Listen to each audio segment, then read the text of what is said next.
Welcome sa inyong paboritong tambayan at kakwentuhan kung saan tunay na kwento at inspirasyon ang ating pag-uusapan. Welcome sa Real Talk with Jero. Real Talk with Jero. Tambayan at kwentuhan mo. Ngayong episode ay makakasama natin ng isang ina, isang small content creator at isang babaeng patuloy na bumabangon mula sa napakasakit na yugto ng kanyang buhay.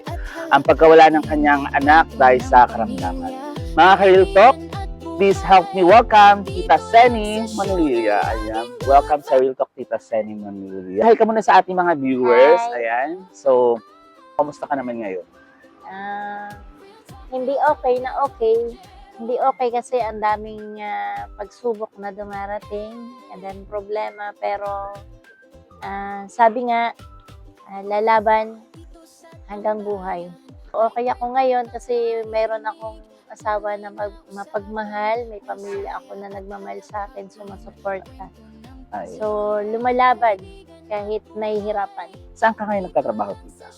Bali, isang coordinator ako ng card bank. Bago ikaw naging coordinator ng card bank, ano yung pinagkakaabalahan? So, may konti akong tindahan. At tapos ito, yung aking pagko-content, kumikita naman kahit papano, pero hindi pa po kalakihan. Parang pang-merienda pa. Na-try mo nang mag-cash out, kumbaga sumahod sa Facebook. Sa Oy, sana all mga ka-Real Talk ko, di ba? Dahil sa kanyang pag-content, tapos upload lang ng upload, walang tigil, araw-araw to, di ba? Ayan, kanina nagkakwentuhan na rin kami ni Tita eh. So, araw-araw talaga para ka daw nagtatrabaho lang din, yung regular na trabaho. So, kailangan ay consistent yung iyong pag-upload, no? Tita, ngayon ay pag-usapan naman natin yung pagkawala ng iyong anak na si Abby. Ay, so, kailan nagsimula yung karamdaman ni Abby? Kwento mo sa amin kung paano nagsimula. Paano nagkasakit? Oo, paano siya nagkasakit. So, almost 2023, napansin ko siya na nagdurugo, nagbablad, ang tawag dito, yung nagbi-bleeding siya ng dugo ng pakunti-kunti. Tapos sabi ko sa kanya magpa-check up. And then natapos ang isang taon, ganun pa rin, pakunti-kunti. Ang sabi daw ay normal lang, sabi ng mga nurse, kasi nagpa-family planning siya. So, natatakot ako dahil magto 2 years na. Last 2024, 2 years na siya dapat na nagbi-bleeding. So, hindi na kampante yung isip ko. Lagi ko siyang sinasabihan na, anak, Abby, magpa-check up ka para malaman natin kung ano, kasi hindi na ako kontento na ganyan ka nakikita. Pero lagi niyang sinasabi sa akin na, okay lang ako, kaya ko, wala lang to. Kasi normal lang daw sa family planning yung ganitong nag-bleeding. Sabi ko, hindi anak, kasi ako yung nanay mo, mama mo, alam ko kung may sakit ang anak ko o wala. So, madalas kaming magtalo dahil dyan sa pagpapacheck up. So, hanggang sa kinalimutan ko na lang, hayaan ka na nga, malakas ka nga. So, hanggang sa marami siyang trabaho, isang BHW, and then nag-Ginebra, nag-Promodizer. Marami pa siyang nagawang trabaho na pinagsasabay-sabay niya. Ganun siya kasipag. Kumbaga, proud ako sa kanya na ganun sa kasipag. Hanggang sa napansin ko na namamanas na siya, and then nawawala naman, tapos nagkaroon siya ng mga rashes pula-pula sa katawan. Sabi ko sa kanya, anak, bakit ganyan? Ma, pampaganda lang yan, kaya ako na ganyan sa sobrang sikat ng araw. So, ang sabi ko, hindi na anak normal. So, hanggang natulog na ako, kinabukasan, September 1 na. September 1, pumunta siya sa mga kaibigan niya na mga ka-BHW. Nag-inom-inom sila. Tapos, September 2, ganun pa rin yung ginawa niya. Hanggang September 3, sabi niya, masaya siya, naglilibang lang. May trabaho pag-araw. Sabi ko, sige, okay lang. Tapos, September 4, nakita namin siya na, ayun, sobrang dinudugo na siya, marami na yung dugo niya. Tapos, tinakbo na namin siya ng ospital. Tinakbo namin siya ng ospital na Atimonan. ilang oras lang na inobserbahan, di naman pwede. Inilipat kami ng PUMC. Doon nawala na siya ng malay. And then, ayun, dire-diretso na siya doon. Tapos, nung binayopsi siya, narinig daw niya kung ano yung pinag-uusapan ng mga doktor. Na ang sabi, may cancer daw siya. At tulog yung kanyang mata, pero yung diwa niya, alam niya kung ano yung nangyayari. So, pagkagising niya, sabi niya, "Ma, may sakit ako, cancer daw." Sabi ko, "Anak, hindi pwede na magka-cancer ka." Pero that time, bago ko pa siya sabihan na, "Anak, magpa-check up ka," inisip ko na may cancer siya. So, tumugma talaga dun. Paano mo naisip, tita, na may cancer siya? Kasi yung pag-bleeding niya, so, doon Hindi nag-uumpisa yung pwedeng magkaroon ka ng myoma o yung dahil sa family planning. So sabi ko, "Anak, hindi normal, baka mamaya may tumor ka or cancer." So tama yung inisip ko. Hanggang sa magising nga siya, yun na yung sinabi niya. Di sabi ko, "Anak, hindi." So hindi na ako mapakali nun. 3 days, 4, 3, 5, 6, 7, lumabas kami. Okay siya, malakas, nagtrabaho na ulit. And then pagtrabaho niya, sabi, "Ma, ang lakas ko, no?" Sabi ko sa'yo, wala akong sakit eh. Sabi ko, "Sige anak, okay lang. Thank you Lord na binigyan ka pa ng chance na makarecover." So tuloy-tuloy, bumilang lang kami ng 15 days para balikan namin sa QMC, Lucena City, yung kanyang result na biopsy. So ang lumabas nga ay cancer, stage 1. So nag-October na, September-October, pag-check up sa kanya ng isang doktor na nakatoka sa kanya, ayun, stage 3 na. Ang bilis. Cervical cancer, stage 3. So, doon ako natakot din siya, doon din siya natakot na, mamamatay na ako. Sabi ko, "Anak, hindi." Ayun, umuwi kami hanggang sa bibilang lang kami ng 5 days. Pupunta na naman kami ng Lucena. Uuwi kami dito, 5 days, pupunta Lucena para salinan siya ng dugo. Every week na, sinasalinan talaga siya ng dugo. Ang dami kong nilapitan na mga malalapit sa Diyos, simbahan ng Katoliko, Seventh-day Adventist, born again, kung ano-ano. Hanggang sa ospital, dinadala ko sa kanya para lang mapaniwala ko siya na, "Anak, may Diyos." Walang Diyos kasi pinabayaan niya ako. Sabi ko, "Anak, hindi Diyos ang nagpabaya sa'yo, kundi ikaw mismo." Hanggang siya nagalit siya, "Ma, hayaan mo na ako mamatay, galit ako." Ganyan. Kumbaga, nagtanim talaga siya ng galit sa Diyos. Pero sabi ko, "Hindi anak ko, pwede yun." So hanggang lumala na lumala siya, PGH, Quezon City, Santa Cruz, Manila, Mount Carmel, yan yung hospital namin na pinagdalan sa kanya. Maraming hospital na paikot-ikot hanggang sa Batangas. So hanggang sa tinatanggihan na. Pagdating namin sa PGS, sa matataas na doktor, ang sabi wala na daw chance si Abby. So, pagdating din sa Lucena, ganun din. So, 5 doktor yung nagsabi sa amin na ganun, na wala ng chance si Abby. Last na pinuntahan kong doktor sa Batangas. Hindi na pinababa yung pasyente, si Abby. Ako na lang yung chinek up ng doktor. Lahat kasi ng record dala ko. Tapos nung chinek up ako, sabi niya, "Wala na po yung anak niyo. Iuwi niyo na lang." Inuwi ko siya, inalagaan ko siya. Sabi niya, "Mamamatay din ako, Ma." "Hindi ka anak mamamatay." Lagi kong pinapaintindi. So, last December, nakiusap ako sa isang doktor sa Atimonan, si Dr. Jonathan Pasamba. Siya yung tumulong sa amin lahat-lahat doon. Nakiusap ako na doon na lang sa Atimonan, tulungan si Abby, dugtungan ang buhay. Pero alam ko na wala na talaga. So, pilit ko lang inilalaban siya para umabot siya ng Pasko, bagong taon. Kasi yun yung sinasabi niya na, Ma, gusto ko umabot ako ng Pasko at bagong taon, masayang-masaya na ako doon. Sabi ko, sige anak, gagawin ko yan.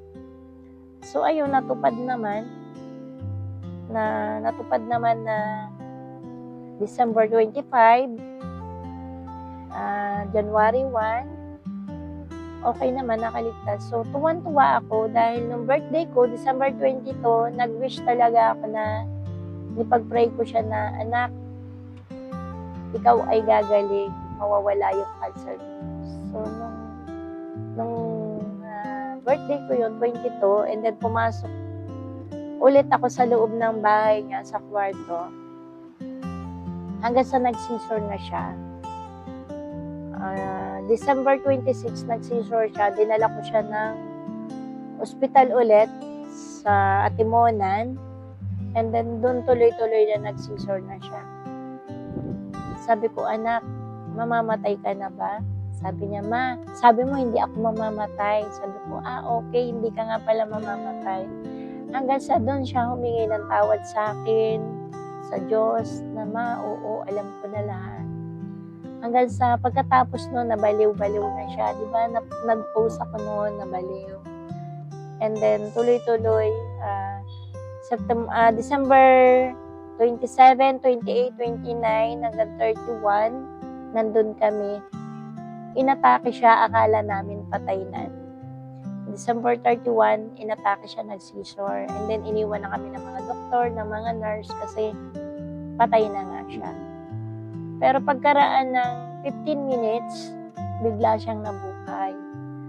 Nang pagkabuhay niya, sabi ko, anak, uuwi na tayo sa bahay. Dahil ito na yung binigay ni Lord. Ito na yung regalo. Kasi bagong taon na, mamaya. Umuwi kami, December 31, ng alas 2 ng hapon, inasikaso ko lahat ng papel niya. And then, alas 3, nag-out kami ng hospital, umuwi kami dito sa bahay. Sa bahay ko siya itinuloy dahil nakiusap siya, Ma, gusto ko sa'yo sa bahay mo naman. So, inilagay ko siya doon hanggang sa nabaliw na siya.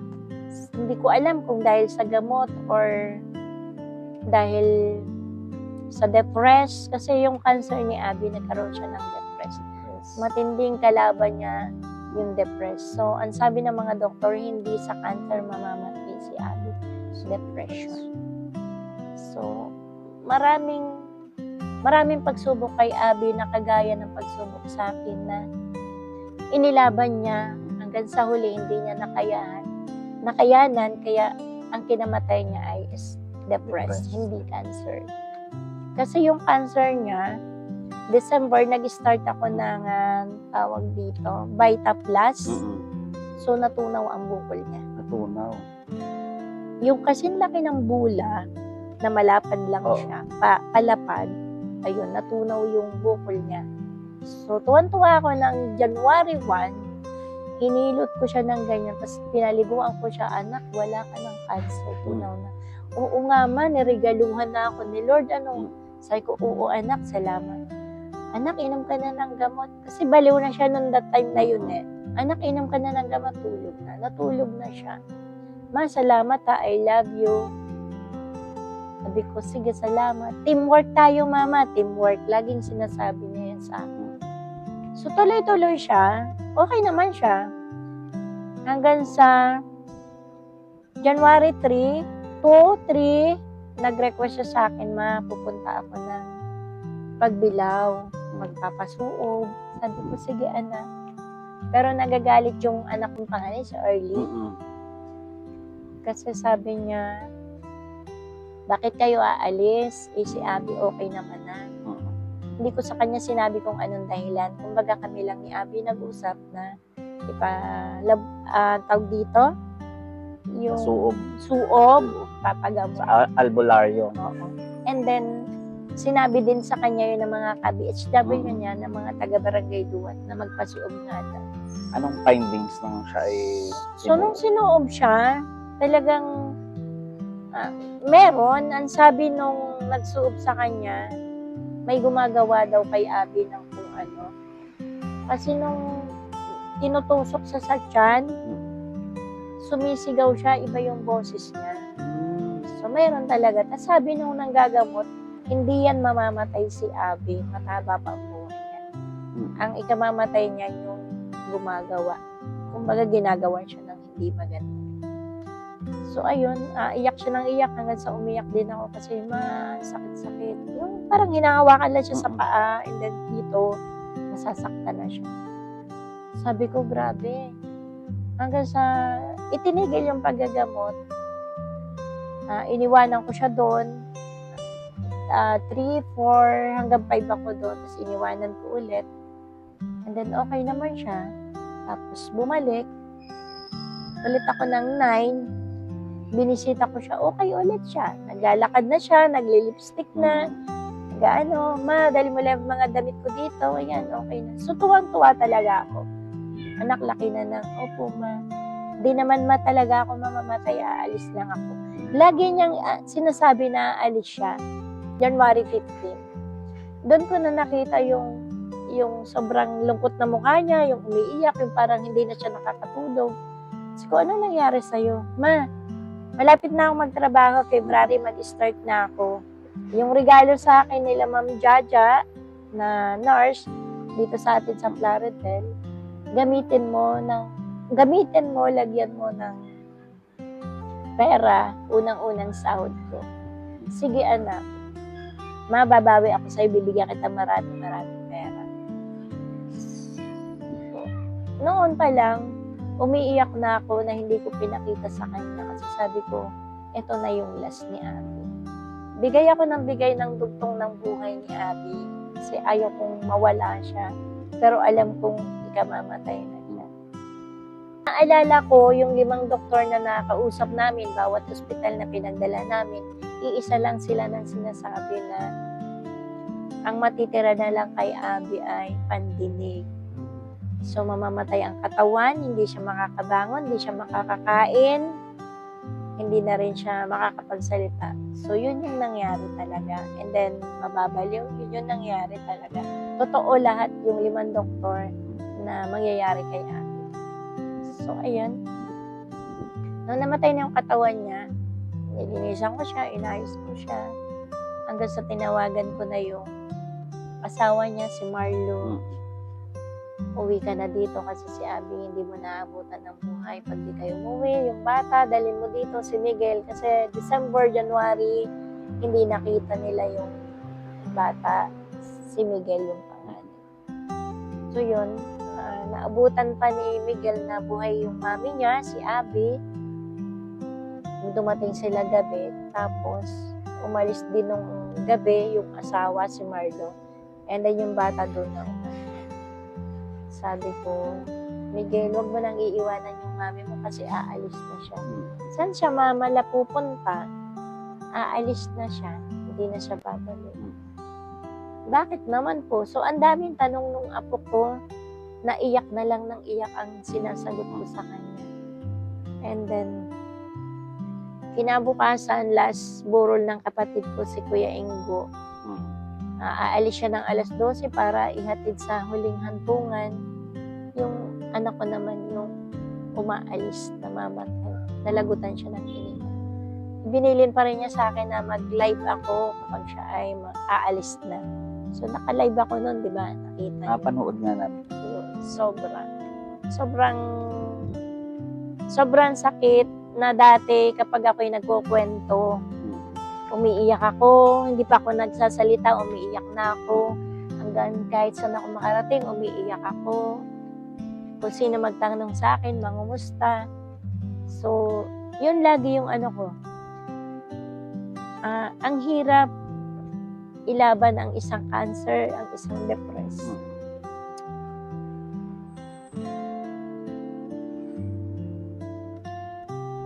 So, kagaya ng paglaban ni Abby, ganun din ako lumalaban. Kasi pag nakikita niya ako na nahihirapan din siya. Binilin ko sa kanya na hindi mawawala yung pagmamahal ko hanggang wala na siya o kahit nandito pa. So, yun. Napakasakit. Hanggang ngayon, mahirap pa rin tanggapin na hindi ako maniwala na wala na siya. Pero di ba wala na nga, patay na. And then, ang hirap. Parang yung nadapa ako na dumapa sa lupa. Ano nga lagi halos every day, every night, kinakausap ko siya. Sabi ko, anak, mag-iingat ka palagi dyan sa bahay mo, sa lugar mo. Kasi ang kasunduan natin, ang promise ko sa'yo, mahal na mahal kita, mahal na mahal mo si mama. Salamat sa 30 years na nakasama ka namin.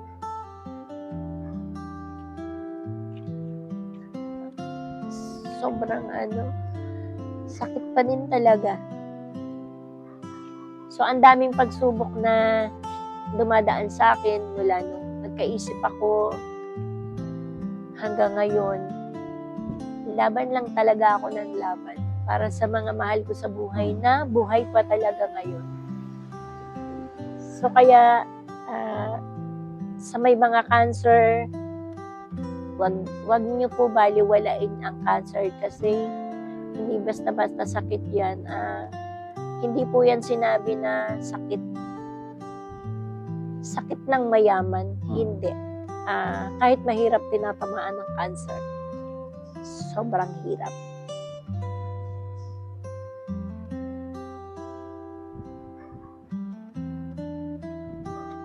Ako umiyak eh. Ayun, sa kabila dito ng pinagdaanan mo sa mga pagsubok. So, ikaw, sa tingin mo, paano mo hinaya lahat ito? Paano mo hinarap patuloy na nilalabanan? Ang hirap lumaban pero ang sandalan ko lang, pinakang sandalan ko lagi ay ang Diyos. Kasi kapag may Diyos na iniisip ka at alam mong talagang tinutulungan ka niya. Kasi marami na rin akong pinagdaanan na talagang alam kong mahal ako ng Diyos, alam kong tinutulungan ako. Kasi nawala man si Abby, may mga binigay siya sa akin sign para alam ko na tinutulungan niya ako.